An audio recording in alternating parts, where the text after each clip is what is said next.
औरंगाबाद का नाम तब्दील करे। पूछो कांग्रेस से, औरंगाबाद का नाम क्यों तब्दील करे, उस पर कुछ बोलो तो बोलेंगे नो नो नो, बीजेपी को हराने का है। अगर हम कुछ बोलेंगे तो हमको हिंदू वोट नहीं मिलेगा। अरे बीजेपी को हराने का तरीका यह है कि आइडियोलॉजी पर मुकाबला करो। जुल्म का मुकाबले से, जुल्म से करने से जुल्म खत्म नहीं होता, बल्कि जुल्म का मुकाबला मजलूम को ताकतवर बनना पड़ेगा।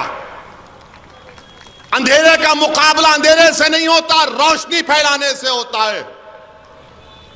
जहालत का मुकाबला जाहिल बनने से नहीं होता, बल्कि अकल की ताकत को, इल्म को हासिल करना पड़ेगा।